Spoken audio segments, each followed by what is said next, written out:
7 macam perkara yang merusak akidah dan keimanan, merusak amal perbuatan yang sudah kita kerjakan, merusak sendi-sendi kehidupan sosial, pendek kata merusak segala hal di dalam kehidupan kita. Jauhilah olehmu 7 macam perkara yang merusak. Yang pertama, asyirku billah, menyekutukan Allah subhanahu wa ta'ala. Agama dimulai dari keyakinan, maka kehancuran agama selalu dimulai dari kehancuran keyakinan, iman atau akidah yang dimiliki oleh seseorang. Dan untuk menghancurkan nilai-nilai iman yang kita miliki ini, orang rasanya tidak akan menghantam kita dengan peluru kendali. Orang tidak akan mengirimkan nuklir ke sini.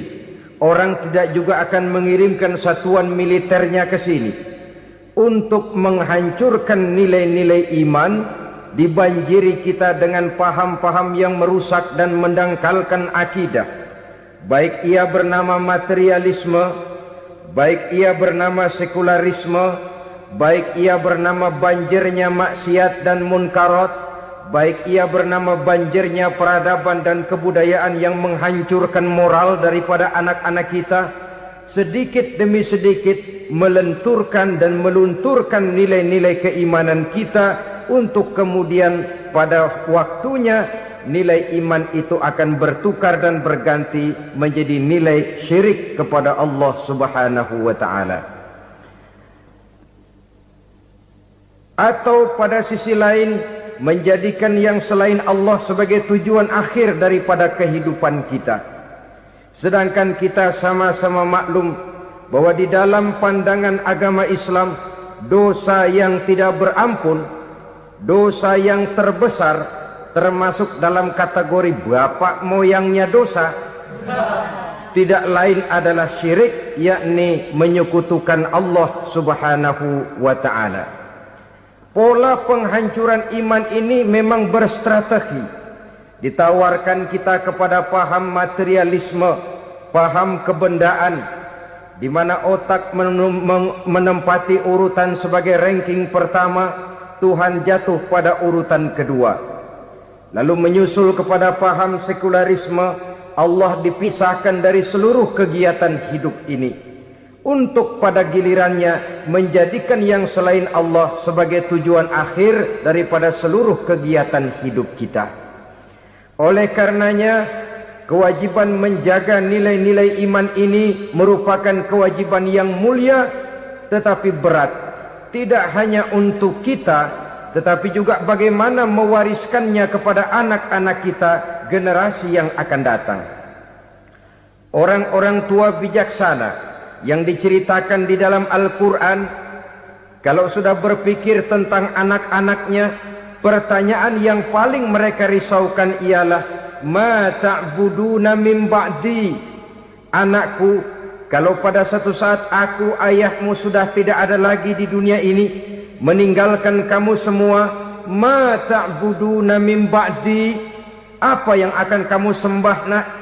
Jikalau sekarang ayahmu masih mau ke masjid, masih mau melakukan rukuk dan sujud, masih beribadah menyembah Allah subhanahu wa ta'ala, kalau orang tuamu sudah tidak ada, ma ta'buduna min ba'di, masihkah engkau mau datang ke masjid?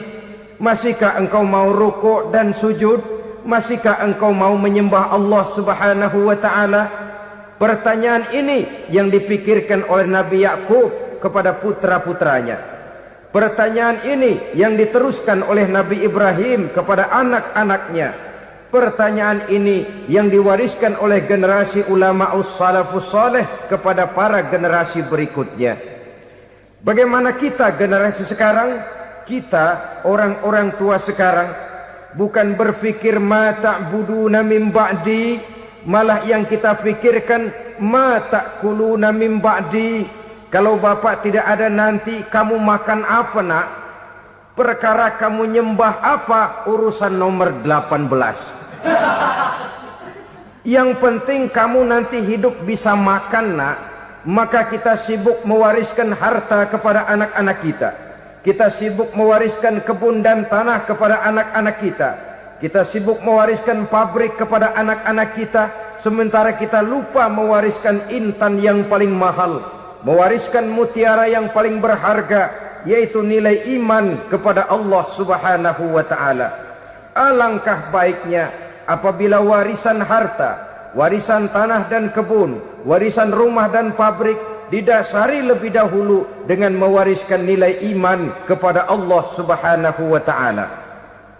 Sebagai orang-orang tua, kita boleh bersedih kalau anak kita tidak mengerti komputer. Kita boleh bersedih kalau anak kita tidak mengerti matematika. Kita boleh bersedih kalau anak kita tidak mengerti bahasa Inggris.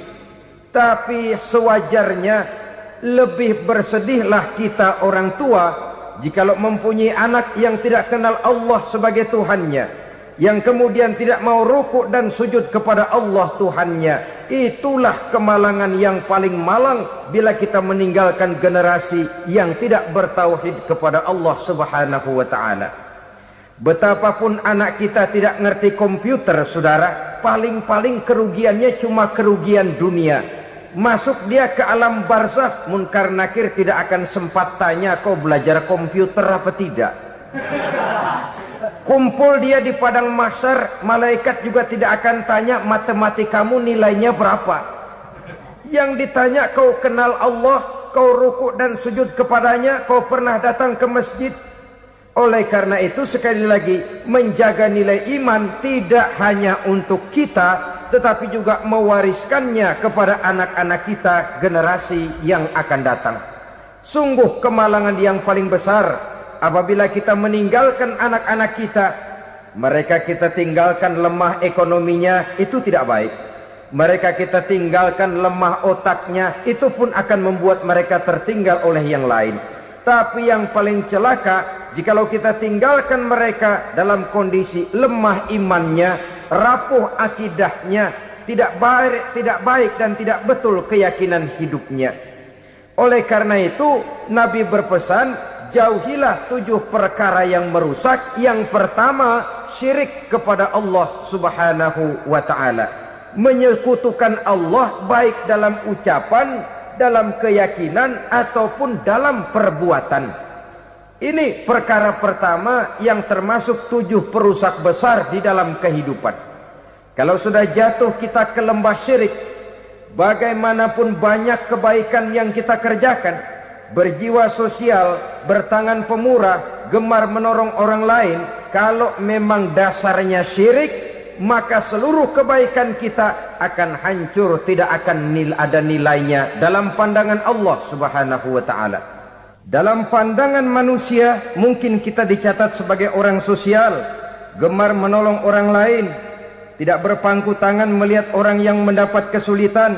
Tapi oleh karena dasarnya syirik, dasarnya tidak mentauhidkan Allah, maka seluruh nilai kebaikan yang kita kerjakan tidak akan ada nilainya dalam pandangan Allah Subhanahu wa ta'ala. Maka jagalah iman kita, jangan sampai dihinggapi penyakit syirik yang bagaimana kecilnya sekalipun. Sekali lagi, baik syirik dalam bentuk ucapan, syirik dalam bentuk keyakinan, sampai kepada syirik dalam bentuk perbuatan, kita berhindar kepada sifat-sifat yang sedemikian itu. Karena apa? Dalam satu ayat Quran Allah Subhanahu wa ta'ala menjelaskan, innallaha la yaghfiru ayyushraka bih wa yaghfiru ma duna dzalika liman yasha. Allah tidak akan memberi ampun kepada orang-orang yang menyekutukannya, tapi Allah masih mau memberikan ampun kepada dosa-dosa yang selain itu bagi orang-orang yang dikehendakinya. Dosa selain syirik, apabila kita bertaubat, Allah masih mau mengampuni. Tapi kalau sudah jatuh ke tempat syirik, itu sudah dosa yang tidak berampun. Taubatnya tidak lain melepas syirik, kembali kepada tauhid, berkeyakinan bahwa hanya ada Allah Subhanahu wa ta'ala, Tuhan satu-satunya, yang lam yalid walam yulad walam yakul lahu kufuwan ahad. Tidak beranak, tidak pula diperanakkan, dan tidak satu pun yang dapat menyerupai Tuhan Allah Subhanahu wa ta'ala. Saudara-saudara kaum muslimin rahimakumullah, bahwa kita di zaman sekarang memang tidak menyembah berhala, ya.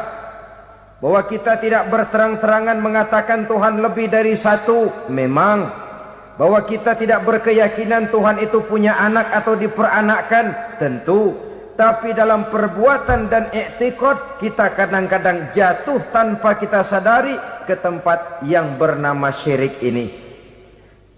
Oleh karenanya, di zaman di mana teknologi makin canggih, di mana kemajuan pembangunan makin menjangkau berbagai aspek kehidupan, diperlukan keseimbangan antara kemajuan fisik material dengan kemajuan mental spiritual. Apabila tidak ada keseimbangan yang terwujud, tentulah kepincangan yang diawali dengan pincangnya cara kita berpikir, sehingga pada akhirnya akan mengarah kepada pincangnya cara kita berbuat dan bertindak di dalam kehidupan kita. Oleh karena itu Nabi berpesan, jauhilah sifat syirik, karena syirik merupakan dosa yang teramat besar. Ini sifat merusak yang pertama. Yang kedua kata Nabi, wasihra, jauhilah sihir. Sihir ini juga termasuk perkara yang merusak kehidupan. Kita semua sama-sama maklum bahwa sihir sebenarnya bukan persoalan baru. Sejak sebelum datang Islam, sihir itu sudah ada. Di zaman Yunani kuno, sihir ada. Di zaman Mesir kuno, di zaman Cina kuno, dan yang lain-lain yang serba kuno, sihir itu sudah ada.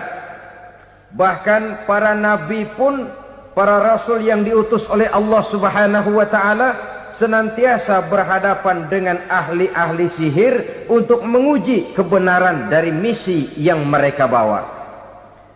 Sihir adalah perbuatan di luar kebiasaan yang bisa dikerjakan oleh ahlinya dengan bantuan jin atau setan.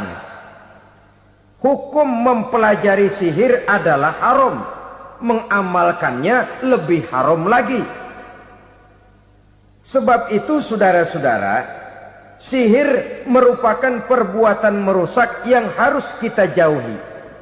Ciri-ciri daripada perbuatan sihir, pertama, ia mengandung tipuan, bayangan khayal. Di zaman Nabi Musa misalnya, orang melihat tambang-tambang itu seperti ular. Nabi Musa melayangkan tongkatnya menjadi ular-ular besar yang memakan ular-ular kecil ciptaan tukang-tukang sihir Fir'aun tadi. Lalu sihir bisa terjadi dengan bantuan jin kafir atau setan. Kemudian ciri yang ketiga, sifatnya halus dan tersembunyi. Taruh kata ada seorang ahli sihir yang mempergunakan ayat-ayat Quran sebagai jompa-jampe, sebagai baca-bacaan, itu cuma sekedar kedok. Tujuannya tidak lain menjadikan agama sebagai ketok untuk membenarkan cara yang dimurkai oleh Allah Subhanahu wa ta'ala. Satu hadis yang diriwayatkan oleh Imam Bazar dan Tabrani, Nabi berpesan, laisa minna man tatayyara lahu au takahhana au tukuhhina lahu au sahira lahu. Tidak termasuk ke dalam golonganku, kata Nabi. Tidak termasuk umatku. Siapa mereka? Man tatayyara lahu, orang yang bertatoyur. Apa tatoyur itu? Dari kalimat toyaro, artinya terbang. Toir biasa diartikan dengan burung. Tatoyaro percaya kepada suara-suara burung. Man tatoyaro lahu, mempercayai, meyakini dengan benar-benar kepada suara beburungan. Kan suka ada itu, nah bunyi burung tuh, maling liwat. Maling liwat. Burung bunyi, maling liwat. Itu termasuk tatoyaro lahu, percaya kepada suara burung. Kan aneh kalau suara orang nggak dipercaya, suara burung malah dipercaya. Ada ustadz ceramah, kiai ngaji, nggak mau didengerin, burung dengerin bener. Nah, suaranya dari sebelah mana? Belah kulon. Nah, itu tandanya ano. Habis dihitung-hitung. Itu termasuk tatoyaro lahu. Au takahana, atau bertenung, au tukuhina, atau minta ditenungkan, au sahirolahu, atau melakukan perbuatan sihir, atau minta disihirkan. Laisa minna, tidak termasuk ke dalam golonganku, kata Nabi. Sehingga dengan demikian saudara-saudara, menghadapi sihir dengan sihir sekalipun termasuk perbuatan yang tidak diajarkan oleh agama. Kita kan mempelajari sihir untuk jaga diri, tidak apa-apa. Yang dilarang mengamalkannya, dilarang juga mempelajarinya. Sebab orang kalau sudah mengetahui, biasanya lalu terangsang untuk mencoba. Kalau percobaannya berhasil, biasanya terangsang untuk coba lagi dan coba lagi. Pada akhirnya ketagihan, lalu beralih menjadi profesi, apalagi itu nanti bisa mendatangkan hasil uang. Saudara-saudara kaum muslimin rahimakumullah, kita manusia makhluk nyata. Kita hidup di alam nyata, terikat oleh sunnatullah, causality. Oleh karenanya, bagi kita keyakinan yang penuh, keikhlasan di dalam bertuhankan Allah, penyerahan diri sepenuhnya hanya kepadanya, itu sudah merupakan obat penangkal yang sangat ampuh agar kita tidak terkena penyakit-penyakit yang dibuat oleh setan dan para pembantunya.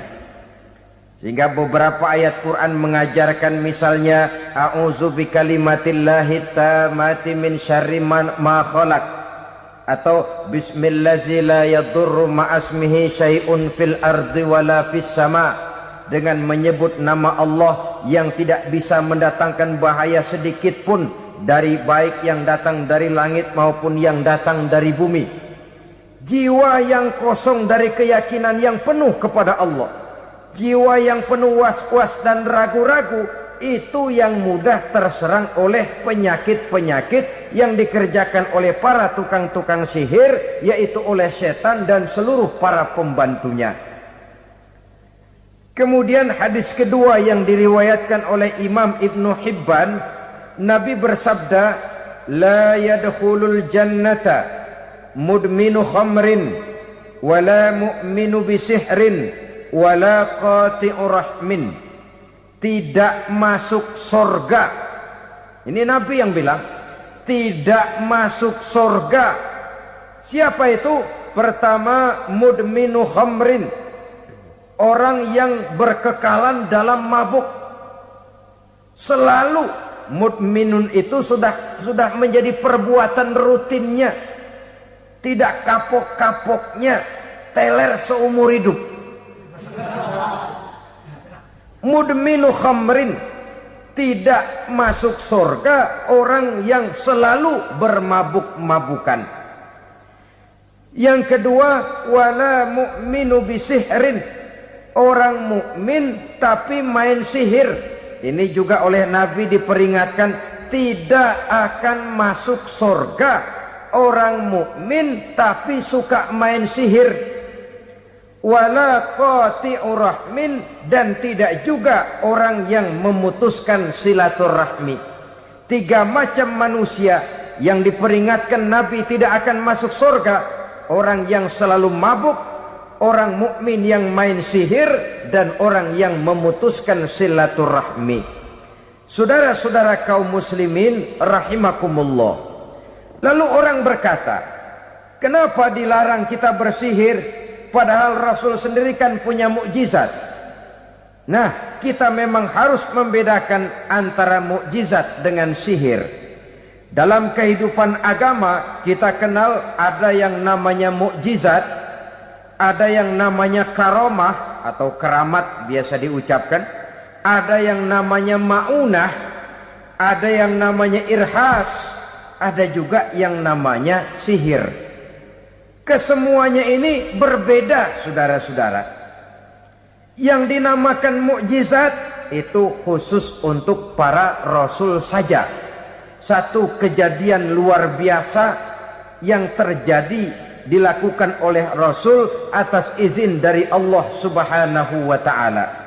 Perbedaannya dengan sihir jelas.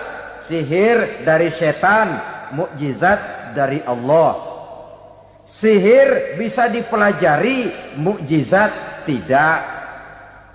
Sihir umumnya untuk maksud-maksud yang tidak baik, sedangkan mukjizat untuk memperkuat kebenaran yang disampaikan oleh para rasul dan ditentang oleh umatnya. Bahkan kafir Quraisy dahulu menganggap orang-orang ahli sihir itu berada dalam satu posisi yang hina, sehingga mereka mengatakan dan menuduh Nabi Muhammad sebagai tukang sihir. Tuduhan sebagai tukang sihir adalah tuduhan yang sangat aib dan hina. Di tengah masyarakat kufar jahiliyah, kedudukan tukang sihir dipandang sebagai kedudukan yang hina, sehingga mereka mengejek Nabi dengan sebutan tukang sihir. Jadi mukjizat hanya untuk Rasul saja. Kemudian karomah. Karomah ini asal kata dari karoma, kehormatan, kemuliaan yang diberikan Allah kepada hamba-hambanya yang rajin mendekatkan diri kepadanya. Oleh karena ketekunannya melaksanakan ibadah, Allah memberikan keistimewaan kepada orang itu, yang dengan keistimewaannya dia bisa mengerjakan yang tidak bisa dikerjakan oleh orang lain. Karomah hanya bisa dicapai dengan prestasi ibadah. Kalau sihir, mau ibadah apa enggak, asal dia belajar, bersatu dan berteman dengan setan, memenuhi persyaratan-persyaratan setan, biasanya lalu bisa. Sedangkan karomah tidak mungkin terwujud tanpa orang mendekatkan diri sedekat-dekatnya kepada Allah Subhanahu wa ta'ala. Maka kita lihat biasanya orang-orang yang punya ilmu sihir, mukanya rata-rata nggak enak dilihat. Kumuh, jauh dari air wudhu, jauh dari sujud kepada Allah, malah berteman dengan setan, menjadi pelayan-pelayannya setan. Saudara-saudara, adapun maunah, keistimewaan yang diberikan Allah kepada hamba-hambanya yang belum sampai kepada tingkat wali, tapi orang itu lebih banyak kebaikannya daripada kesalahannya.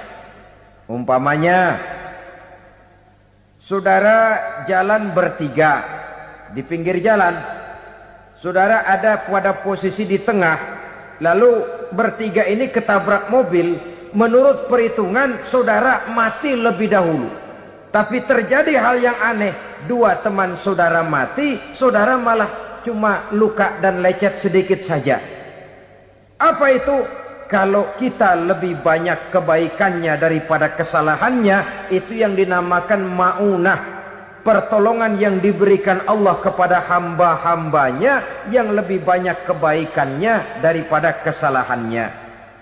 Sedangkan yang dinamakan irhas, kejadian luar biasa pada diri seseorang pada waktu dia masih kecil, yang menunjukkan tanda-tanda keistimewaannya. Itu umumnya pada para nabi pada usia kecilnya sudah ada irhas, tanda-tanda istimewa.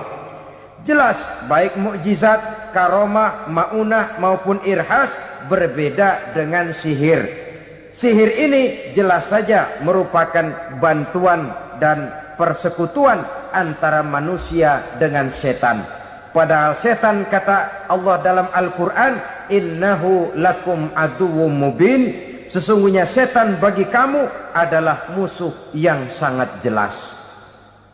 Saudara-saudara kaum muslimin rahimakumullah, di zaman sekarang dalam menghadapi beban kehidupan yang makin pelik, menghadapi stres yang tidak kunjung selesai, menghadapi persoalan-persoalan yang teramat berat, orang sering mencari jalan keluar kepada hal-hal yang menurut pendapatnya bisa meringankan beban moralnya itu.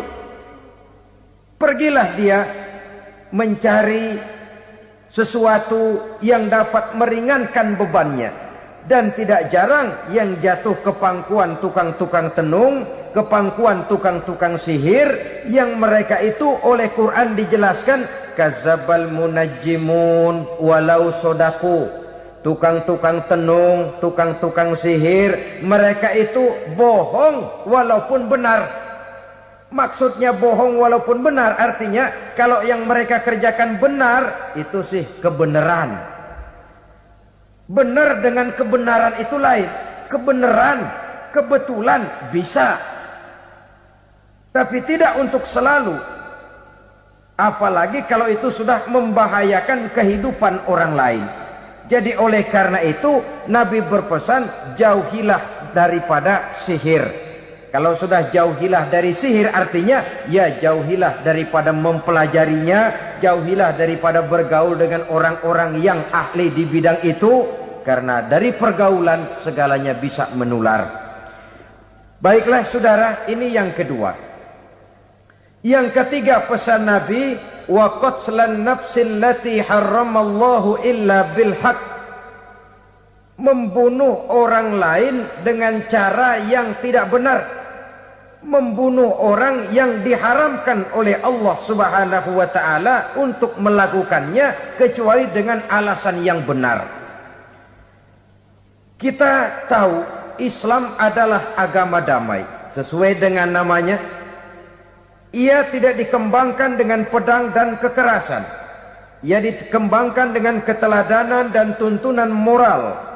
Oleh karena Islam bukan agama kekerasan, Islam pun tidak mementingkan dan mengajarkan kekerasan kecuali dengan alasan yang benar dan bisa dipertanggungjawabkan. Membunuh dengan sengaja, menghilangkan nyawa orang lain tanpa alasan yang bisa dibenarkan adalah merupakan dosa besar dan satu di antara 7 perkara yang bisa mendatangkan kerusakan dalam kehidupan dan yang hendaknya harus kita jauhi. Saudara-saudara kaum muslimin rahimakumullah, beberapa waktu yang lalu di sebuah kota kecil yang indah bernama New Auckland. Saudara tahu New Auckland? Itu dari Gunung Kidul masih ngidul lagi. Pernah diadakan satu seminar yang membicarakan bagaimana menyelamatkan masyarakat manusia dari bahaya Perang Dunia Ketiga. Diperkirakan kalau terjadi Perang Dunia Ketiga, manusia tidak akan tersisa. Sebab apa? Pada waktu itu cadangan nuklir yang dimiliki oleh bersama Amerika dan Rusia konon sudah sanggup memusnahkan 6 miliar manusia pada saat jumlah manusia baru 5 miliar. Jadi kelebihan nuklir dunia ini. Kalau terjadi Perang Dunia Ketiga, sulit manusia untuk tersisa. Maka dibahaslah di dalam seminar itu, wah, supaya tidak terjadi Perang Dunia Ketiga, maka perlombaan membuat senjata-senjata canggih, alat-alat pembunuh modern harus segera dibatasi. Dibahas, tidak mungkin kita membatasi perlombaan membuat senjata. Kenapa? Makin maju ilmu dan teknologi, makin canggih senjata yang ditemukan. Atom sudah meningkat menjadi nuklir, nuklir sudah meningkat menjadi neutron, dan kita tahu bom yang bernama neutron ini bom yang cukup membunuh tanpa perlu merusak. Artinya kalau dia diledakkan di kota kita ini, bangunan utuh, jembatan tidak ambruk, rumah-rumah tetap berdiri, tapi semua yang bernama hidup mati. Itu katanya lebih sopan dari bom atom. Sebab kalau si atom ini sudah membunuh, merusak pula. Neutron cukup membunuh saja tanpa perlu merusak. Jadi majunya senjata-senjata teknologi sebagai akibat yang logis dari kemajuan ilmu pengetahuan ini tidak bisa kita batasi.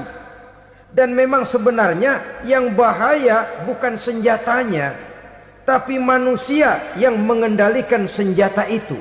Mereka kembali kepada prinsip the man behind the gun. Bukan senjatanya yang bahaya, tapi manusia yang mengendalikan senjata itu yang bahaya. Walaupun senjatanya modern, katakanlah model M16 umpamanya, kalau yang mengendalikannya orang beriman, insya Allah aman. Tapi biar megang cuma senapan angin, kalau yang megang orang brutal, ngeri kita deket-deket. Apalagi kalau memang bukan ahlinya menggunakan senjata, bisa ngeker kaki kena jidat.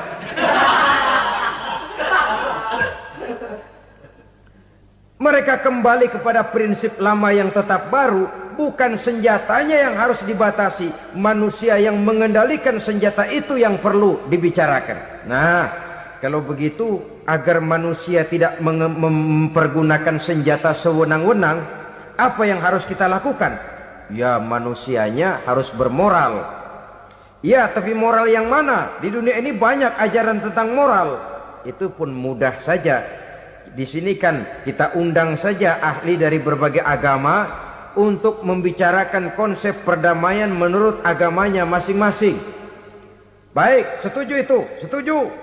Maka tampillah para ahli agama, mereka kembali kepada prinsip moral daripada konsep yang terkandung di dalam ajaran agama untuk menegakkan perdamaian. Mula-mula naiklah ahli dari agama Hindu, dibacakan konsep perdamaian menurut ajaran agama Hindu, bahwa untuk damai manusia harus meninggalkan nafsu keduniaannya, menempuh samsara dan sebagainya untuk mencapai nirwana, menjauhi kemegahan dan kemewahan dunia. Ini lalu dibahas, rasanya juga tidak mungkin ini. Kemudian dari agama Nasrani, bahwa untuk damai manusia harus menciptakan sifat kasih sayang. Kalau ditampar pipi kiri, berikan pipi yang kanan. Kalau diberikan selendang, berikan baju. Nanti orang kasihan, lalu dia tidak akan nampar lagi. Ketika ini dibahas, ternyata rasanya pun tidak mungkin bisa diterima. Karena apa? Di zaman sekarang orang ditampar pipi kiri, dikasih pipi kanan. Bukan kasihan, gemes. Damai belum tentu, bonyok udah jelas. Lalu ketika dibacakan konsep perdamaian menurut Quran, di mana disampaikan ayat wa jazaa'u sayyi'atin sayyi'atun misluha faman afa wa aslaha fa ajruhu 'ala Allah. Balasan terhadap satu kejahatan adalah kejahatan yang seimbang, tetapi barang siapa yang memberi maaf dan mencari jalan damai, itulah yang terbaik dan akan mendapat pahala dari Allah Subhanahu wa ta'ala. Kamu tidak salah ditampar pipi kirimu, tampar lagi pipi kirinya sekeras dia menampar pipi kirimu. Nanti orang tidak mau menampar kita karena dia tahu kalau dia tampar kita, dia akan menderita tamparan sekeras dia menampar kita. Akan terjadilah prinsip saling hormat menghormati, tidak saling ganggu, tidak saling usil, tidak saling jahil. Atas dasar ini perdamaian bisa ditegakkan. Mereka bisa menerima konsep ini, tapi kemudian seminar ditutup tanpa satu keputusan resmi. Kenapa? Terus terang mereka kagum dengan konsep Islam, tapi sentimen lama terhadap nilai-nilai Islam telah menutup mata mereka untuk menerima kebenaran dari ajaran Al-Quranul Karim. Saudara-saudara kaum muslimin rahimakumullah, kembali kita kepada persoalan pokok. Roh adalah dari Allah. Dia akan kembali kepada Allah, milik mutlak dari Allah. Tidak pantas kita merampasnya dari orang lain. Tidak wajar kita menghilangkannya tanpa alasan yang dibenarkan oleh agama. Di zaman sekarang akibat persaingan hidup yang makin tajam, lapangan kerja yang makin sulit, tensi ekonomi yang makin tinggi, atau karena nilai moral yang makin rendah, atau juga karena rapuhnya pegangan orang kepada agama, nyawa rasanya sudah sedemikian murahnya. Berbagai kasus membuat berdiri bulu roma kita. Ada mayit, ada manusia dipotong 6, dicincang macam kambing. Ada yang dipotong 5, ada yang dipotong 13, dikardusin, dibuang ke tempat sampah. Inna lillahi wa inna ilaihi raji'un. Gejala apa ini? Kanibalisme. Manusia sudah demikian sadisnya, manusia sudah sedemikian buasnya, sehingga sesama manusia diperlakukan seperti hewan. Padahal hewan sendiri belum pernah macan makan macan, bagaimanapun buasnya macan. Belum pernah serigala memakan serigala, bagaimanapun brutalnya serigala. Tetapi manusia makan manusia di zaman sekarang kadang jadi kenyataan dalam kehidupan kita. Kadang persoalannya remeh saja. Soal uang 200 perak, pisau bicara, nyawa melayang. Soal rokok sebatang, celurit bicara, nyawa melayang. Soal-soal yang sama sekali tidak prinsip, begitu mudah kita menghilangkan nyawa orang lain. Padahal Nabi pernah memperingatkan, apabila dua orang muslim sudah berkelahi dan berbunuh-bunuhan, al-qatil wal maktul finnar, yang membunuh dan yang terbunuh dua-duanya neraka. Sahabat heran, ya Rasul, kalau yang terbunuh, kalau yang membunuh masuk neraka itu sih wajar, tapi yang terbunuh kenapa neraka juga? Beliau menjawab, dua-duanya sudah punya niat untuk saling membunuh. Niatnya itu yang diponten. Yang terbunuh cuman lagi apes aja, keduluan dia. Umpama tidak terbunuh, pasti dia yang akan membunuh. Oleh karenanya al-qatil wal maktul, yang membunuh dan yang dibunuh finnar, dua-duanya masuk ke dalam neraka. Islam menghormati kehidupan. Tidak hanya terbatas kepada sesama muslim, orang-orang yang berlainan agama pun yang mau hidup berukun, damai, berdampingan dengan umat Islam, jiwa mereka, darah mereka dilindungi oleh nilai-nilai Islam yang disebut dengan kafir zimmi ini. Mengganggu mereka sama saja dengan mengganggu aku, kata Nabi. Jadi oleh karena itu, sayangilah sesama. Kehidupan adalah anugerah Allah, bukan wewenang kita untuk mencabutnya dari orang lain, bukan wewenang kita untuk merampas dan menghilangkannya dari orang lain. Apa yang tidak enak terjadi pada diri kita, begitu pula lah apabila terjadi pada diri orang lain. Sehingga Nabi mengatakan, la yu'minu ahadukum hatta yuhibba li akhihi ma yuhibbu li nafsihi. Belum dikatakan beriman seseorang kamu apabila dia belum mencintai saudaranya seperti ia mencintai dirinya sendiri. Apa yang enak dirasakan oleh orang lain, enak juga dirasakan oleh dia. Mengukur orang lain dengan diri sendiri. Kalau orang lain tanpa salah saya fitnah, kalau saya tanpa salah difitnah orang, enak apa enggak? Enggak, orang lain juga begitu. Kalau orang lain tanpa salah saya tempeleng kepalanya, enak apa tidak? Tidak. Orang lain juga begitu. Yang tidak enak terjadi pada diri kita, tentu tidak enak juga kalau terjadi pada orang lain. Mengukur orang lain dengan diri sendiri, sehingga tidak timbul sifat egois, tidak menari di atas bangkai orang lain, tidak mendirikan kebahagiaan di atas untayan air mata orang lain. Sehingga dengan demikian saudara-saudara, dia bisa menghormati kehidupan, menghormati orang lain sebagaimana dia ingin dihormati. Inilah perbuatan ketiga yang merusak, membunuh orang lain dengan yang diharamkan Allah tanpa alasan yang benar. Yang ketiga. Kemudian yang keempat, perbuatan merusak wa aklar riba, makan riba. Hidup adalah tolong menolong. Bahasa kerennya take and give katanya. Saling memberi dan saling menerima.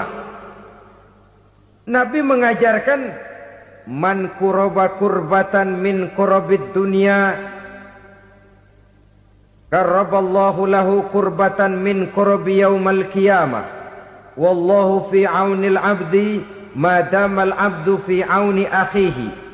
Siapa yang meringankan beban dari beban-beban yang derita seseorang di dalam kehidupan dunia, Allah akan meringankan bebannya daripada beban-beban yang harus dipikulnya di hari kiamat nanti.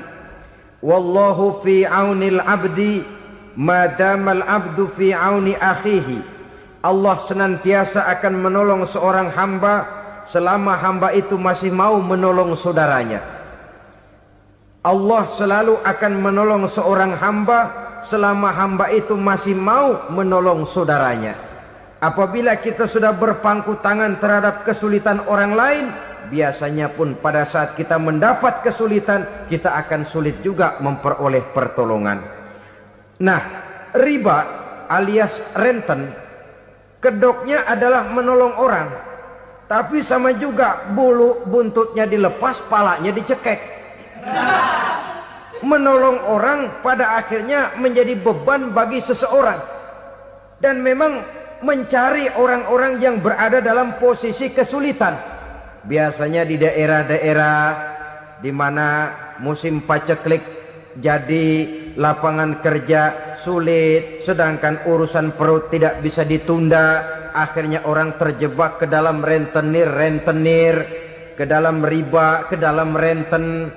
Bunga berbunga, sehingga satu saat jumlah bunganya bisa lebih besar dari jumlah pinjaman pokoknya.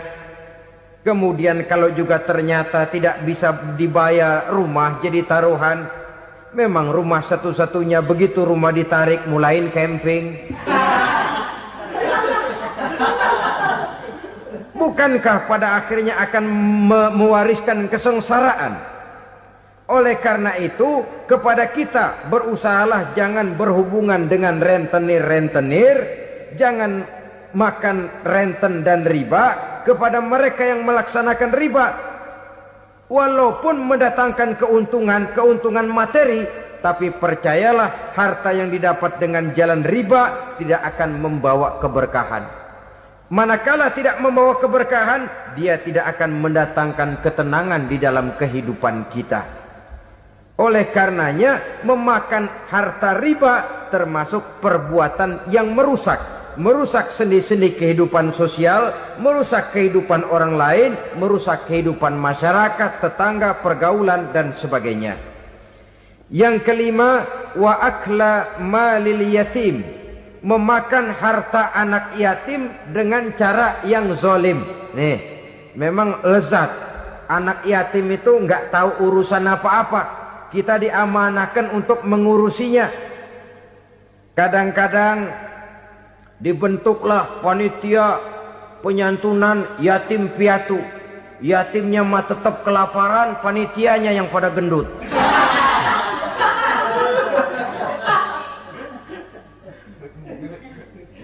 Padahal memakan harta anak yatim termasuk perbuatan dosa besar. Dan menjantuni yatim merupakan perbuatan mulia. Nabi mengatakan, ana wa kafilul yatim kahataini yaumal qiyamah.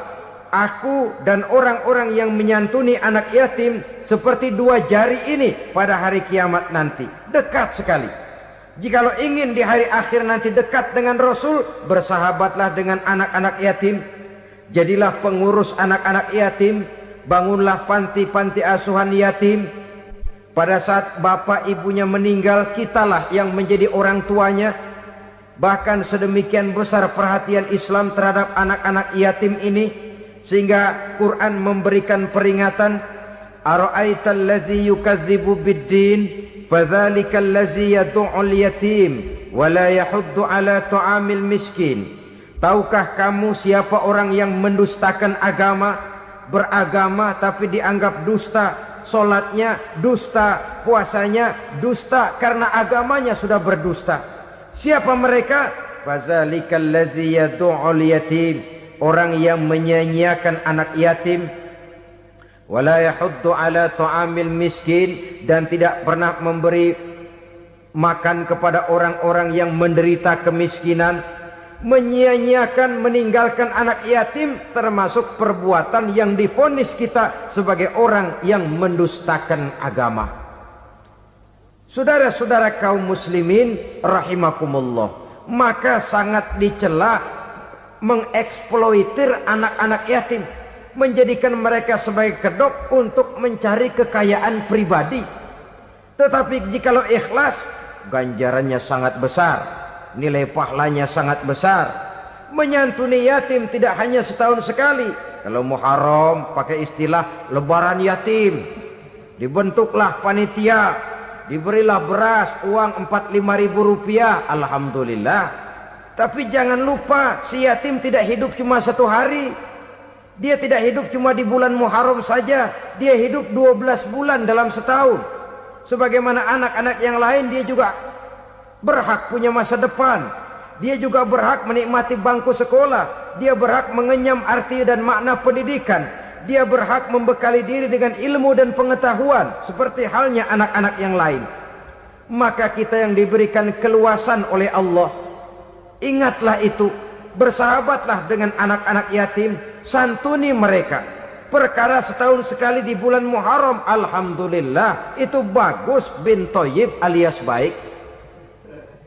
Tapi tentu dan tentu, sekali lagi, si yatim tidak hanya hidup di bulan Muharram. Dia hidup 12 bulan dalam setahun, 24 jam di dalam sehari. Oleh karenanya, menyia-nyiakan mereka pada saat posisi kita memang mampu akan memojokkan kita dalam satu posisi di mana kita dianggap sebagai orang yang mendustakan agama, memakan harta anak yatim dengan cara yang zolim. Bapaknya udah meninggal, kebunnya lebar, anaknya dikelecehin. Nah, dah kamu nggak usah pusing, nanti saya yang ngurus. Akhirnya bukan ngurus, nguras. Si yatim mungkin tidak tahu bahwa dia disia-siakan, haknya diambil, miliknya dizolimi. Tapi Allah yang akan membalasnya dengan seadil-adilnya. Maka makan harta anak yatim biasanya balasannya tokcer bin paten. Nggak banyak selang tempo itu, nggak percaya cobain dah. Nyobain aja kan nggak bayar, umpama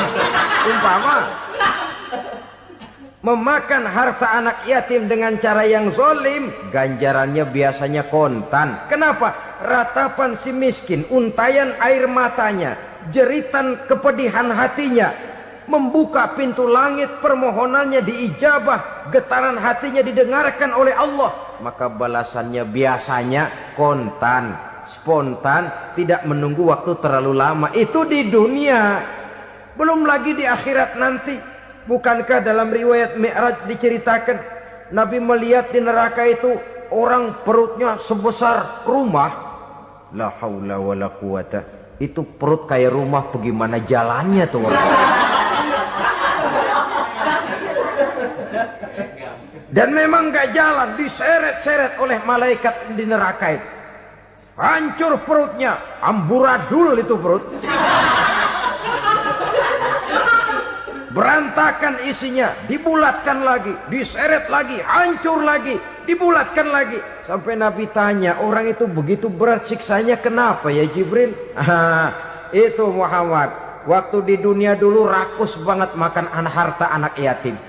Begitu vonisnya, begitu menyedihkan nasibnya di akhirat. Tapi di dunia pun ketidakberkahan itu sudah membayangi kehidupannya. Oleh karena itu, kepada saudara-saudara yang mendapat titipan anak yatim, berbahagialah, karena semulia-mulia rumah adalah rumah yang di dalamnya ada anak yatim yang disantuni. Sehina-hina rumah adalah rumah di mana di dalamnya ada anak yatim yang disia-siakan. Begitu kata Nabi kita. Rumah yang paling mulia dalam pandangan Allah, rumah yang di dalamnya ada anak yatim yang disantuni. Rumah yang paling hina dalam pandangan Allah, rumah yang di dalamnya ada anak yatim yang nasibnya disia-siakan. Berbahagialah saudara apabila menjadi penyantun anak-anak yatim, pelindung mereka, sehingga mereka mempunyai masa depan sebagaimana anak-anak lainnya. Rasulullah sendiri sedemikian peka terhadap keadaan anak-anak yatim karena beliau sendiri memang mengalami umur 6 bulan dalam kandungan ibu, beliau sudah ditinggalkan oleh ayahnya. Pada saat berusia 6 tahun ibu sudah meninggal. Yatim piatu dalam usia di mana beliau sedang perlu belas kasih seorang ibu dan pengertian seorang bapa. Kepekaan itu lalu timbul, bahkan kemudian sampai kepada beliau berkata, aku dan orang yang menyantuni anak yatim seperti jari tengah dan jari telunjuk di hari akhirat nanti. Sedemikian dekatnya. Baiklah ya, jadi yang kelima, memakan harta anak yatim. Jauhi karena ini perbuatan yang merusak. Yang keenam, watawalli yaumaz zahfi, melarikan diri pada hari pertempuran. Apa ini? Khianat. Tidak konsekuen dengan konsep perjuangan. Pada mulanya keras benar teriak, berantas korupsi, ganyang korupsi. Cuma karena belum dapat giliran. Begitu dia naik dapat kesempatan, korupsinya lebih edan dari yang diteriakinya. Ini termasuk tawalli yaumaz zahfi, berpaling pada hari peperangan. Di saat menghadapi musuh, kalau belum kelihatan musuh, teriaknya nyaring bener. Jangan takut demi kebenaran sampai titik darah yang paling penghabisan. Musuh belum kelihatan. Begitu musuh sudah kelihatan, paling dulu lari ke belakang. Kalau diajak berjuang ada saja alasannya. Sehingga Quran memberikan peringatan kepada kita semua. Mengapa kamu ini berat? Kalau sudah diajak berjuang di jalan Allah, kakimu seperti terhunjam berakar di perut bumi. Berat untuk melangkah berjuang. Lari dari pertempuran tidak konsekuen dengan konsepsi perjuangan. Mau enaknya saja. Dalam kondisi yang sulit lalu berpangku tangan. Ini termasuk ciri munafik yang di dalam Al-Quran disindir dengan bahasa kullama adha'a lahum masyaufi wa iza azlama alaihim qamu. Waktu terang mereka jalan, giliran gelap mereka mandek. Artinya, maksudnya kalau giliran ada untungnya aja rame-rame teriak Islam. Tapi begitu diminta berjuang, dituntut berkorban, rame-rame mundur. Waktu dilihat di Islam ada untungnya, rame-rame teriak Islam. Pak, saya Islam banget, Pak. KTP saya Islam, Pak. Pokoknya Islam banget dah. Tapi ketika diminta berjuang, dituntut sedikit berkorban, rame-rame mengundurkan diri. Tahun 65 PKI berontak. Waduh, waktu itu jadi orang Islam untung itu. Nggak dikejar-kejar, aman. Masjid rame, mobil-mobil mewah parkir di depan musola dan masjid. Kenapa? Waktu itu asal udah ke masjid aman. Islam selamat, untung. Tapi begitu keadaan aman, yang parkir di musola sepeda butut melulu.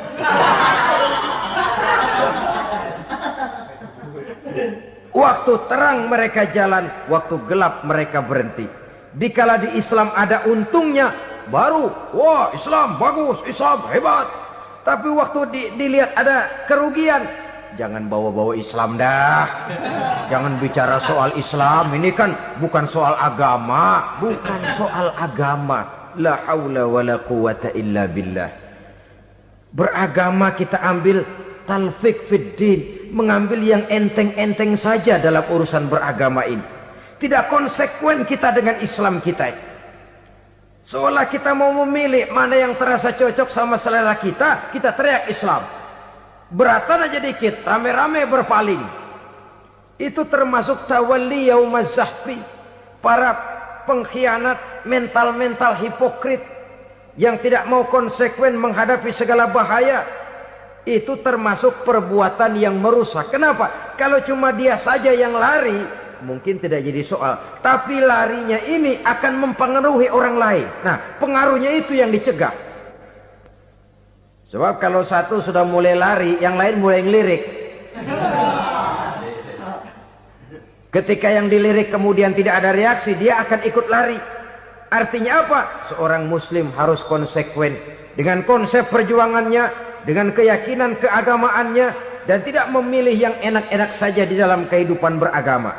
Lari dari pertempuran, bermental khianat, mengkhianati agama, merupakan satu di antara sifat yang merusak.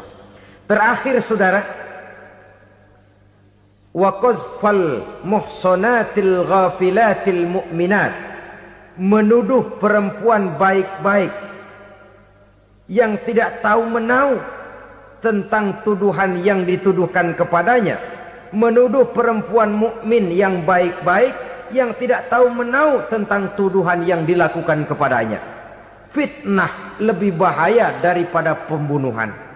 Orang yang tidak salah bisa hancur namanya, orang yang berniat baik bisa ambruk perjuangannya oleh karena fitnah. Sehingga dikatakan al-fitnatu asyaddu minal qatli. Fitnah lebih bahaya daripada pembunuhan. Maka memfitnah ini termasuk satu dosa di antara 7 hal merusak yang harus kita jauhi semampu kita, semampu-mampunya. Mengupayakan sebisa-bisanya jangan sampai terjebak ke dalam hal yang demikian. Nah, saudara-saudara, inilah saja pertemuan kali ini. Mudah-mudahan ada manfaatnya. Semoga Allah memberikan kekuatan zahir dan batin kepada kita untuk bisa menjauhi 7 perkara yang merusak ini. Selalu berusaha menyimpan sesuatu yang bisa membawa manfaat, baik untuk dirinya, untuk anak cucunya, maupun untuk keluarganya, untuk masa kini dan masa depannya. Kadang simpanan itu berbentuk uang, kadang berupa tanah, lain saat berbentuk pabrik, dan lain sebagainya. Sementara masa depan yang paling pasti adalah akhirat. Jika untuk masa depan dunia kita rela memeras keringat, membanting tulang, pergi pagi dan pulang petang, menyimpan uang, menyimpan tanah, menyimpan pabrik, pernahkah kita merenung jika satu saat kiamat datang, kita dibangkitkan dari kubur masing-masing, berdiri di padang mahsyar untuk mempertanggungjawabkan seluruh kegiatan hidup kita di dunia ini, lalu kita akan menuju ke alam akhirat. Sudahkah kita mempunyai simpanan untuk akhirat kita? Pada pertemuan kali ini saya ingin menyampaikan sebuah hadis di mana Rasulullah sallallahu alaihi wasallam bersabda, arba'un min kanzil jannah. Simpanan sorga ada 4 macam. Yang pertama, ikhfa'us sadaqah, menyembunyikan sedekah. Saudara-saudara kaum muslimin, sebagaimana yang kita maklum bahwa Allah Subhanahu wa taala melebihkan sebagian rezeki dari kita terhadap yang lain. Ada yang kaya, ada yang setengah kaya, ada yang miskin, ada yang setengah miskin, dan selanjutnya. Ada yang gajinya kecil tapi penghasilannya gede. Ada yang penghasilannya gede tapi nggak punya gaji. Ada juga yang memang gajinya gede dan penghasilannya gede. Kelebihan rezeki merupakan sunnatullah dan tidak harus membuat kita merasa lebih dari yang lain. Bahkan sebaliknya, kelebihan itu harus membuat kita ringan tangan untuk menolong mereka yang memang memerlukan pertolongan. Kalau saudara diberikan ilmu, maka pertanyaan akhirat cuma satu, ilmumu kau amalkan untuk apa? Kalau saudara diberikan umur yang panjang, pengadilan akhirat juga bertanya satu, umurmu kau habiskan di mana? Tapi kalau saudara diberikan harta, pengadilan akhirat akan bertanya dua. Hartamu kau dapat dari mana? Kau belanjakan kemana? Dari mananya ditanya, dan kemananya juga ditanya. Oleh karena kita akan dimintakan pertanggungan jawab, maka amanah yang bernama harta ini harus kita gunakan dengan sebaik-baiknya. Ada penggunaan yang merupakan kewajiban, itu zakat namanya. Ada penggunaan yang sewaktu-waktu, itu infak namanya. Ada yang lebih sewaktu-waktu lagi, dan itu sedekah namanya. Zakat dia terikat oleh haul dan nisab, oleh putaran batas waktu dan ukuran dari harta itu sendiri. Sedangkan infak terikat oleh situasi dan kondisi perekonomian seseorang. Sedangkan sedekah tidak terikat dengan apapun. Dalam kondisi seperti apapun kita bisa melakukan sedekah dengan yang terkecil sekalipun. Sampai-sampai Rasulullah sallallahu alaihi wasallam mengajarkan, la tahqiranna minal ma'rufi syai'an walau an talqa akhaka biwajhin talik. Atau ada hadis, tabassumuka fi wajhi akhika laka sedekah. Senyumanmu kepada temanmu adalah sedekah. Jadi untuk melakukan sedekah tidak harus dalam berbentuk uang. Dengan ilmu kita bisa sedekah, dengan tenaga kita bisa bersedekah, dengan pikiran kita bisa bersedekah, bahkan senyum kepada teman itu pun sedekah. Jadi kalau sedekah dengan uang memang belum punya uang, nyengir aja banyakin. Itu asal pada tempatnya, jangan lalu ketemu tiang listrik cengengesan.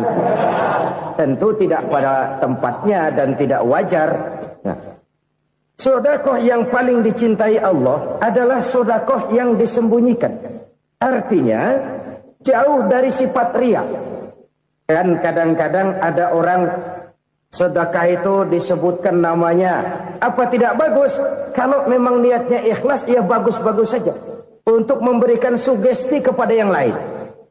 Di Fulan bin Fulan nyumbang sekian, diumumkan. Boleh kalau niatnya untuk memberikan rangsangan kepada yang lain supaya dia menyumbang lebih besar dari orang tadi. Tapi kalau itu mendatangkan riya, maka sedekah yang paling dicintai Allah adalah sedekah yang disembunyikan. Tangan kiri saja tidak tahu apa yang diberikan oleh tangan kanan. Sedekah yang dilakukan dengan ikhlas akan merupakan perbendaharaan surga, tersembunyi dari pandangan orang lain, tidak seorang pun tahu. Karena memang sikap yang baik adalah melupakan kebaikan dan mengingat kesalahan. Itu salah satu ciri orang bahagia. Orang yang selalu mengingat kesalahannya dan berusaha melupakan segala kebaikannya. Kalau dia akan berada kebaikan, dia tidak bisa ikut, dia merasa rugi karena dia merasa belum pernah berbuat baik. Tapi kalau akan melakukan kesalahan baru, dia ingat kesalahan yang sudah-sudah, sehingga terhalang baginya untuk melakukan satu kesalahan baru. Demikianlah saudara-saudara, bahwa Allah melebihkan rizki sebagian kita dari yang lain, agar terjadi tolong-menolong dalam kehidupan ini. Jadi kesenjangan yang nature, kesenjangan yang alami, itu sunnatullah. Ada yang kaya, ada yang miskin, ada yang kelas menengah. Nah, kenapa lalu sekarang kita berusaha mengentaskan kemiskinan? Oleh karena adanya kesenjangan struktural.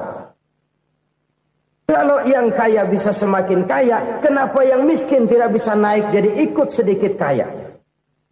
Sebab pada dasarnya Islam adalah agama yang sejak turunnya sudah berupaya memerangi kemiskinan. Bahkan dikatakan kemiskinan itu mendekatkan kepada kekufuran. Orang kalau miskin udah dekat banget sama kafir. Gampang menjadi kafir. Berapa banyak saudara-saudara kita yang oleh karena soal perut, oleh karena soal materi, terpaksa meninggalkan dan menanggalkan akidahnya. Menjual petunjuk yang diberikan Allah dengan kesenangan dunia yang cuma sebentar ini. Na'udzubillah, thumma na'udzubillah. Jadi makin kita sembunyikan satu sedekah, semakin banyak perbendaharaan kita di surga. Sedekah yang paling dicintai Allah adalah sedekah yang disembunyikan. Malahan ada seorang sufi Dia punya kebiasaan kalau pergi sholat Jumat dia bawa uang. Itu uang dia taruh di bawah tikar masjid. Dia niat sedekah kepada siapa saja yang nemuin itu duit. Maksudnya apa? Supaya yang nemuin nggak tahu siapa yang punya duit. Demikian dia saking ingin menyembunyikan sedekahnya. Karena sifat riya itu bisa memakan amal kita sendiri. Riya itu termasuk menyebut-nyebut kebaikan kita. Orang yang suka nepuk dada, sedikit-sedikit ngitungnya kalau enggak gua. Tuh kalau enggak gua tuh yang belas itu kalau enggak gua. Iya kalau enggak lu kenapa emang? Orang yang suka menepuk jasa. Terus biasanya memang begitu saudara-saudara. Kalau perang lagi berkecamuk, orang enggak sempat ngaku jadi pahlawan. Tapi begitu perang selesai, yang kagak kenal bedil ngaku pahlawan, Mas. Itu sesuatu yang biasa. Oleh karenanya, orang-orang yang ikhlas dalam bersedekah, disembunyikannya sedekah itu, Allah cinta betul. Malahan ada hadis memberikan jaminan, inna sedaqatal mar'il muslimi tazidu fil umri wa tadfa'u mitatas su'i. Sesungguhnya sedekahnya seorang mukmin tazidu fil umri, bisa menambah umur panjang, wa tadfa'u mitatas su'i, dan menyelamatkan manusia dari mati secara su'ul khatimah. Jadi siapa yang kepengen panjang umur, banyaklah sedekah. Yang bosan hidup, pelit terus. Sedekah menambah panjang umur dan menyelamatkan manusia dari mati secara su'ul khatimah. Pak, katanya umur itu nggak bisa ditambah, nggak bisa dikurangin. Kapan? Kalau ajal sudah datang. Wa idza jaa ajaluhum la yastakhiruna sa'atan wa la yastaqdimun. Kalau ajal datang tidak bisa dimajukan, tidak bisa dimundurkan. Itu kalau ajal sudah datang. Tidak bisa lagi umur ditambah dikurangi, sudah datang. Tapi kalau belum datang, itu kan haknya Allah. Mau ditambah, mau dikurangi, hak prerogatif Allah. Sebagai pencipta manusia, Allah maha kuasa dan maha mampu. Sedekah ini menambah panjang umur dan menyelamatkan manusia dari mati secara su'ul khatimah. Orang mati kan sama ya, kondisinya mati, nggak nafas. Tapi hakikat mati kan lain-lain. Ada yang mati itu husnul khatimah, baik akhirnya. Misalnya lagi ngaji mati, lagi sholat mati, lagi sedekah mati. Ini yang dinamakan dengan husnul khatimah, baik di akhirnya. Sebaliknya ada yang su'ul khatimah, jelek di akhirnya. Ini yang jadi catatan akhir. Lagi nyekek botol, mampus. Lagi banting kartu, modar. Su'ul khatimah, jelek pada akhirnya. Sedekah menyelamatkan manusia dari mati secara su'ul khatimah. Dan kita semua kepengen mendapat husnul khatimah, jauh dari su'ul khatimah. Oleh sebab itu yang bisa menyelamatkan kita dari penyakit itu antara lain adalah sedekah yang disembunyikan. Yang dikerjakan dengan ikhlas karena Allah. Tidak karena kepengen dipuji orang, tidak karena ingin dikatakan orang pemurah, sebab orang dermawan itu orang yang memberi tanpa harus diminta. Kalau masih harus diminta, ya belum dermawan namanya, masih harus diminta. Kalau nggak diminta ya tulus, lolos, polos. Saudara-saudara kaum muslimin rahimakumullah. Harta adalah amanat dan akan kita pertanggungjawabkan. Allah melebihkan rizki sebagian kita dari yang lain agar kita saling tolong menolong, bantu membantu.